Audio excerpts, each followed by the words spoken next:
नमस्कार मैत्रिणींनो, स्टिच इंडियामध्ये आपलं स्वागत आहे. पाहू शकता फोर टक्स ब्लाउजचे कटिंग दाखवलं होतं. कप कशा पद्धतीने सुंदर येतो हे तुम्हाला मी स्टिच करून एक पार्ट दाखवलेला आहे. दुसरा पार्ट जो आहे तो स्टिच करून दाखवते इथे. कप कसा म्हणजे अगदी व्यवस्थित आपला जो चेस्ट आहे त्या चेस्टला अगदी व्यवस्थित बसेल अशा पद्धतीने आपण जो आहे तो टक्स द्यायचे असतात. नाहीतर जे देतात की अंदाजे जे 4 टक्स देतात व ब्लाउज शिवतात त्याच्यामुळे काय होतं की जो छातीचा भाग आहे तो एकदम चपटा बसला जातो व फिनिशिंग जे असतं ते फिनिशिंग येत नाही, कम्फर्टेबल वाटत नाही, एकदम दाबल्यासारखा ब्लाऊज वाटतो. तर तुम्ही अशा पद्धतीने मी काल ज्या पद्धतीने दाखवलेलं आहे त्या पद्धतीने जर तुम्ही कटिंग केलात व ह्या पद्धतीने स्टिच केलात तर तुम्हाला नक्कीच हा जो आहे तो अशा पद्धतीनेच तुम्हाला भेटेल. तर तुम्ही नक्कीच ट्राय करा की अशा पद्धतीने कटोरी कशा पद्धतीने किंवा फोर टक्स कशा पद्धतीने जोडायची असते ती. तर मी हा पार्ट जो आहे तो जोडलेला आहे. तर मी पहिल्यांदा काय करते, की हा पार्ट जो तयार झालेला आहे त्याला मी आधी खालची जी पट्टी असते म्हणजेच योक पट्टी कशी असते ती पट्टी जी आहे ती दाब-टीप देऊन इथे जोडून घेते. पहिल्यांदा एक पार्ट घेतला, त्याला अस्तर लावलं, अजून एक अस्तर घेतलं म्हणजे 4 अस्तर काढले होते. तर 4 अस्तर जे आहेत ते अशा पद्धतीने जोडून घ्यायचे आहेत. तुम्हाला जर हवी असेल तर अशा पद्धतीनेही जोडू शकता. जर कव्हर टिप हवी असेल तर मी दुसरा पार्ट जो समोरचा स्टिच करणार आहे त्यामध्ये तुम्हाला कव्हर टिप मारण्यासाठी दाखवते. तर मी याला अशा पद्धतीने साध्या पद्धतीने कशा पद्धतीने जर जमत नसेल कव्हर टिप मारण्यासाठी तर अशा पद्धतीने जोडू शकता. त्यासाठी मी हे सुद्धा दाखवत आहे. तर मी ह्या पार्टला टक्स मारलेले आहेत, दुसऱ्या पार्टला टक्स मारून दाखवते आता. तर हा जो आहे पार्ट तो अशा पद्धतीने जोडू शकता व ओव्हरलॉक करू शकता. अगदी छान ब्लाउज व्यवस्थित बसतो. जर तुम्हाला कमी जास्त वाटत असेल तर तुम्हाला इथे करता येतं. कारण जर समोरचा पार्ट मोठा झाला असेल व पाठीमागचा भाग छोटा झाला असेल तर इथे ॲडजस्टमेंट होऊ शकते. म्हणजेच कमी जास्त झाला असेल तर ह्या पद्धतीमध्ये आपल्याला ॲडजस्टमेंट करता येते. मध्ये थोडंसं कापड दाबता येतं. त्यासाठी टेलर लोक जे असतात ते अशा पद्धतीने डायरेक्ट योगपट्टी लावत असतात व योगपट्टी जोडत असतात. त्यामुळे आपल्याला कमी जास्त फोर टक्सला करता येतो. तर इथे हा पार्ट तयार झालेला आहे. आता टक्स पाहू शकता अगदी व्यवस्थित फिनिशिंगचे आलेले आहेत. तुमचे सुद्धा जर असे येत असतील तर नक्कीच तुम्ही खूप छान ट्राय करता. जर येत नसतील, जमत नसेल तर नक्कीच तुम्ही माझे व्हिडिओ फॉलो करा. मी अगदी मनापासून व अगदी परफेक्ट तुम्हाला देण्याचा प्रयत्न करते. तर हा ब्लाउज जो आहे तो आता सुंदर असा एक पॅटर्न, एक पार्ट तयार झालेला आहे. आता जो दुसरा पॅटर्न आहे म्हणजे दुसरा पार्ट आहे तो आता मी इथे दाखवते. ज्यांना काहीच जोडता येत नाही त्यांना आपण जितके टक्सला पॉइंट करून घेतले होते, काल मी व्हिडिओ टाकलेला आहे, टक्सला पॉइंट कसे करायचे आहेत. आज त्यामध्ये वेळ न घालता मी अगदी व्यवस्थित पहा अशा पद्धतीने देते. मध्याला मध्य घ्यायचा आहे व जो खालचा भाग आहे तो अगदी व्यवस्थित पकडायचा आहे. कमी जास्त न करता व्यवस्थित घ्यायचा आहे. जर कमी जास्त झाला, तर तुमचा जो टक्स आहे तो तिरका होतो. तर त्यासाठी व्यवस्थित पहा आता अगदी व्यवस्थित टक्स जो आहे तो दिसत आहे. आता बाकीचे जे पार्ट करून घेतलेले आहेत म्हणजेच आपण जिथे टक्स जे आपण दिलेलो आहोत, रेष आखलेली आहे तितकेच आपण अशा पद्धतीने टिपा मारून घ्यायचे आहे.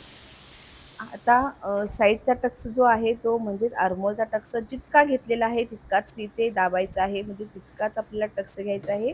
त्यामध्ये कमी जास्त करू नका नाहीतर आपल्याला क्रीज येते. तर हा टक्स जो आहे तो अगदी व्यवस्थित जितका आपला 1.25 इंचाचा इथे आपण टक्स घेतलेला आहे. कारण इथे छाती जी आहे ती 34 आहे. जर छाती जास्त असेल तर 1.5 इंचाचा असेल त्याच्यापेक्षा जास्त असेल तर 2.25 इंचाचा असेल. जर अंदाजे तुम्ही करत असाल तर तुमच्या टक्समध्ये किंवा तुमच्या जे तुम्ही ब्लाऊज शिवता त्यामध्ये घोळ येऊ शकतो किंवा चुन्या किंवा रिंकल समोरच्या साईडला येऊ शकतात. त्यासाठी प्रत्येक पॉइंटचा विचार करून ब्लाऊज स्टिच करायचा आहे. पहा किती सुंदर पफ तयार झालेला आहे.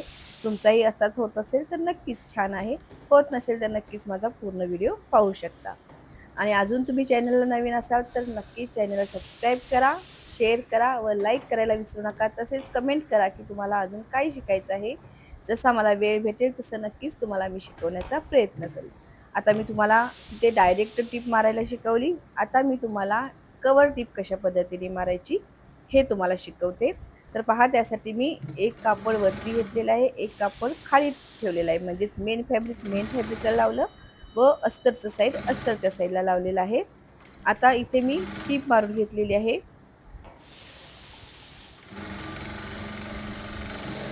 आता ही टीप मारल्यानंतर आपल्याला इथून अशा पद्धतीने फोल्ड करायचं आहे व दोन्ही साईड ज्या आहेत त्या अटॅच करायच्या आहेत.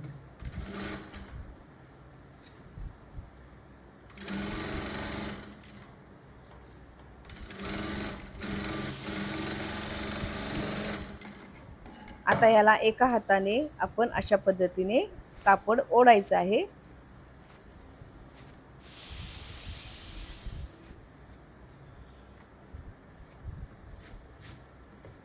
पहा, आपला जो आहे तो योग जोडलेला आहे. मी दोन्ही पद्धतीने योग जोडलेला आहे इथे दाखवलेला आहे. एक जो आहे तो नॉर्मल कसा जोडतात, एक जो आहे तो फिनिशिंग सहित कसा जोडतात. आता आपण याची काजपट्टी व हुकपट्टी कशी तयार करायची असते, आयपट्टी व हुकपट्टी तसेच त्याला पायपिंग आपण करत असाल तर पायपिंग लावू शकतो. इथे मी जो ब्लाऊज आहे त्याला मी पट्टी टाकणार आहे आतमध्ये. तर पट्टी भरपूर जणींना टाकता येत नाही, तर ती कशी टाकायची हे सुद्धा शिकवते. आता पायपिंग करण्यासाठी आपल्याला हुक पट्टी म्हणजेच हुक जिथे लावतात ती पट्टी तयार करण्यासाठी मी इथे 1.25 इंचाची रुंदी असलेले कापड घेतलेलं आहे.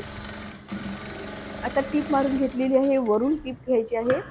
लक्षात ठेवा, एक्स्ट्राचं कापड जे आहे ते कट करायचं आहे इथे व दाब टीप घ्यायची आहे.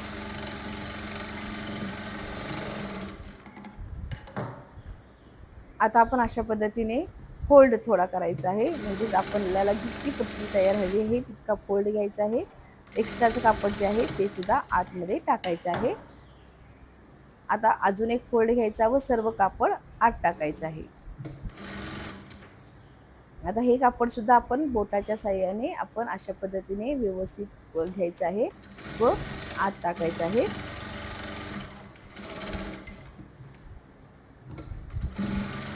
आता इथे टीप मारायची म्हणजे ते कापड जे आहे ते आपलं बाहेर येणार नाही.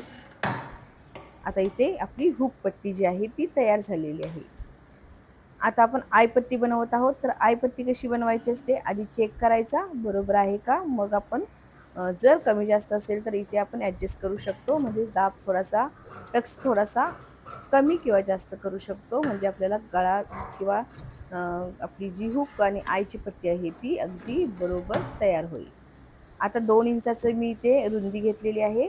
आता पहा, खाली अस्तर ठेवलेलं आहे, त्याच्यावरती मी आपलं जे कापड आहे, ब्लाऊज आहे तो ठेवलेला आहे. मी ते अस्तरचा वापर करते कारण फॅब्रिक जे आहे ते खूप पातळ आहे, तर त्यासाठी मी दोन्ही साईडला अस्तर जे आहे ते यूज करून तुम्हाला दाखवत आहे. तर इथे दाब टीप घेतलेली आहे. आता उलट करायचं आहे. आपल्याला जितकी पट्टी हवी आहे तितका आपण अशा पद्धतीने फोल्ड करायचं आहे. पाहू शकता, खालच्या साईडला टीप मारून घ्यायची आहे. एक्स्ट्राचं कापड जे आहे ते कट करायचं आहे.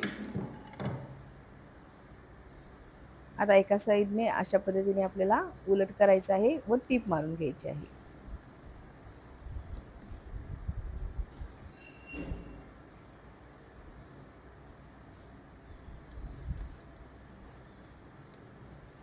इथे पट्टीचा उपयोग करा म्हणजे टीप व्यवस्थित येईल. माझी थोडीशी किंचित तिरकी झालेली आहे, तर न उसवता मी थोडंसं त्यालाच एक टीप घेतलेली आहे व पुन्हा मी फोल्ड करेन.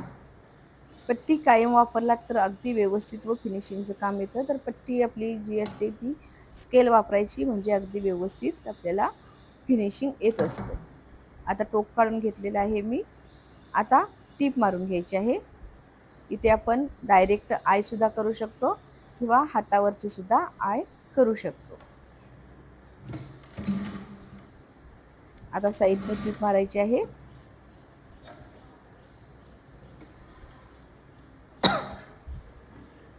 आता टीप मारून झालेली आहे. एक्स्ट्राचं कापड मी कट केलेलं आहे. आता दुसरं सुद्धा अशाच पद्धतीने दुसरी टीप मारून घेतलेली आहे.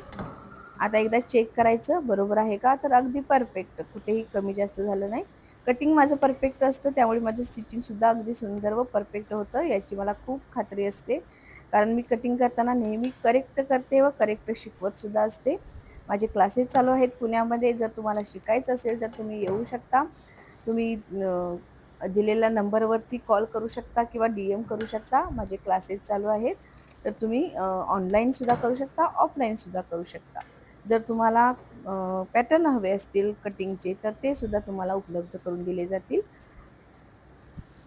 आता आधी गळे जे आहेत ते एकमेकावरती ठेवायचे आहे. एक्स्ट्राचा भाग जो जोडलेला आहे तो बाजूला ठेवायचा आहे व गळा एकमेकाला जोडून सरळ कात्रीने थोडंसं कमी जास्त असेल तर कट करून घ्यायचं आहे.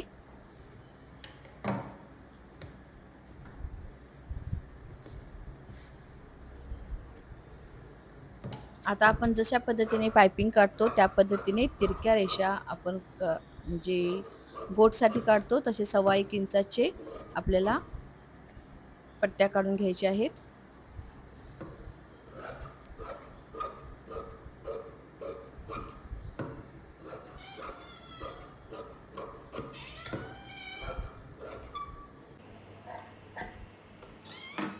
आता ह्या पट्ट्या ज्या आहेत त्या एकमेकांना जोडून घ्यायच्या आहेत.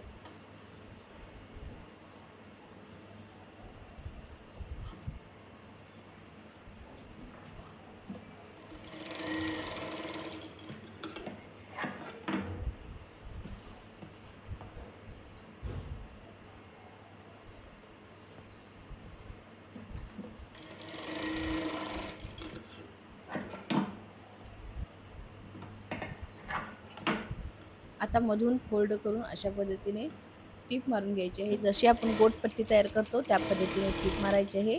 हाताने थोडंसं प्रेस करायचं आहे.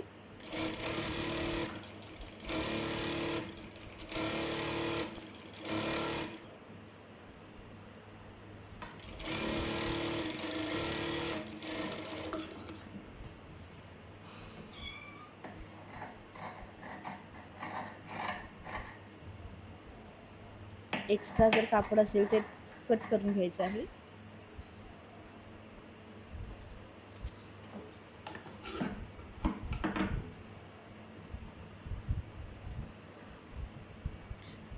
आता आपण गळ्याला पट्टी लावून घ्यायची आहे.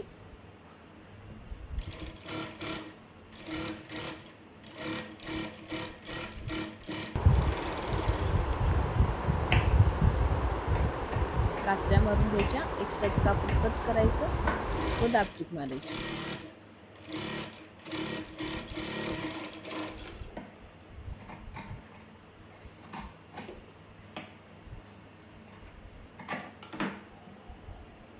आता सर्व कापड फोल्ड करून नंतर हात शिलाई करायची आहे. तर मी टीप मारून घेते, नंतर हात शिलाई करायला देईन. अशा पद्धतीने सुंदर अशी फिनिशिंग येते.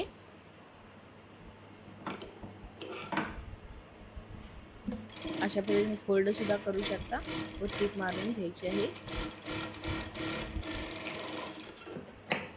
तर तुम्हाला फोर टक्स ब्लाऊजचे कटिंग कसे वाटले हे नक्कीच तुम्ही मला कमेंट करून सांगू शकता. तसेच तुम्हाला काय शिकायचं आहे हे सुद्धा तुम्ही कमेंट करू शकता. तुम्हाला ज्या पद्धतीने कमेंट असेल त्या पद्धतीने शिकवलं जाईल. तर नक्कीच व्हिडिओ जर आवडत असतील तर तुम्ही लाईक करा, शेअर करा, सबस्क्राईब करायला विसरू नका व इतरांना सुद्धा आपली सोपी पद्धत किंवा परफेक्ट पद्धत जी आहे ती इतरांना सुद्धा देण्याचा प्रयत्न करा. कारण स्टिच इंडिया पूर्ण इंडियाला आपल्याच जे चांगलं आहे ते भेटायला हवं. अशासाठी मी तुम्हाला नक्कीच सांगते की तुम्ही इतरांच्यापर्यंत व्हिडिओ शेअर करा, जेणेकरून जर शिवत असतील महिला तर त्यांना नक्कीच मदत होईल. तर पहा किती सुंदर मी पट्टी इथे तयार केलेली आहे. किती सुंदर फिनिशिंग सहित 4 टक्स ब्लाऊज तयार आहे. तर तुम्ही अशा पद्धतीने तुमचा स्वतःचा ब्लाऊज इथे ट्राय करू शकता, कस्टमरचा ब्लाऊज ट्राय करू शकता. अतिशय छान व व्यवस्थितपणाने काम केलात तर कस्टमरसुद्धा वाढतात. तर नक्कीच व्हिडिओ शेअर करायला विसरू नका. चॅनलला सबस्क्राईब करा. Thank you for watching.